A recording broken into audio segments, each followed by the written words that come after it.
Shri సాయిరూప creations సవాల్ ప్రస్తుతం post production work జరుగుతుందండి. 3 మిక్సింగ్ జరుగుతుంది. ఎఫెక్ట్స్, రీ రికార్డింగ్ అన్ని ఫినిష్ అయిపోయినాయండి.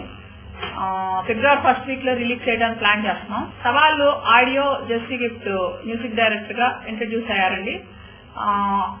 మామూలుగా ఒక ఆల్బమ్ లో 3 పాటలు లేదా 4 పాటలు బాగున్నాయంటారు, కానీ మీకు అందరూ తెలుసు 6 సాంగ్స్ డిఫరెంట్ యాటిట్యూడ్స్ తో, వేరియేషన్స్ తో, టోన్స్ తో అందరినీ ఆకట్టుకున్నాయండి. ఆర్టిస్ట్ వాళ్ళు చాలా హ్యాపీ.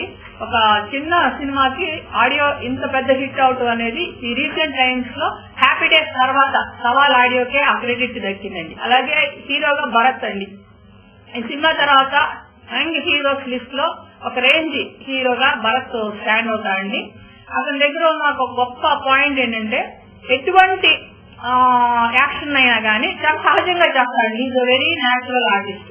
చాలా న్యాచురల్ గా సహజంగా ఆ డైలాగ్ ని మోల్డ్ చేసుకుని యాక్ట్ చేస్తాడండి. అది సినిమాకి పెద్ద హైలైట్ అయింది.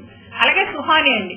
ఇప్పుడున్న యూత్ అంటే ఇప్పుడు అమ్మాయిలు ఎలా ఉంటారు, 16-17 ఇయర్స్ గర్ల్స్ కాలేజీకి వెళ్తూ వాళ్ళ యాటిట్యూడ్ ఏంటి, వాళ్ళ బిహేవియర్ ప్యాటర్న్ ఎలా ఉంటుంది, వాళ్ళు మాట్లాడే విధానం ఎలా ఉంటుంది, వాళ్ళ తల్లిదండ్రులతో మాట్లాడే పద్ధతి ఎలా ఉంటుంది అనే దానికి రిప్రజెంటేటివ్ అండి. ఆ అమ్మాయి సినిమాలు యాక్ట్ చేయలేదు. ఆ అమ్మాయిగా వచ్చి ఆ అమ్మాయి ఎలా బిహేవ్ చేస్తున్నా రియల్ లైఫ్ లో అలా బిహేవ్ చేసి వెళ్ళిందండి.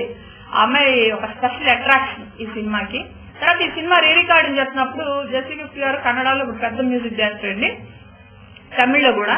ఆ సినిమా చేస్తున్నప్పుడు ఆయన ఎంత ఇన్స్పైర్ అవుతారంటే ఆయన ప్రొడ్యూసర్స్ కొంతమందిని పిలిచి ఈ సినిమాని మనం కన్నడలో రీమేక్ చేద్దామండి, తమిళ్లో చేద్దాం, మేడం మీద యాక్షన్ చేయాలి అని నాకు రీ రికార్డింగ్ అప్పుడే నా దగ్గర ప్రామిస్ తీసుకున్నారు. ఇంకెవరు చేయకూడదు మేడం, మీరు మాకే చేయాలి ఈ సినిమా అని. సో సవాల్ త్వరలో నేను కన్నడలోని తమిళ్లోని డైరెక్ట్ చేయబోతున్నాను. అది నాకు చాలా హ్యాపీయెస్ట్ న్యూస్ అండి. తర్వాత ఫిబ్రవరి 1st వీక్ లో రిలీజ్ ఉందండి. డెఫినెట్ గా ఈ సినిమాని మీరు ఒకసారి చూసి మళ్ళీ చూసే ఒక మంచి ఎంటర్టైనర్ అండి.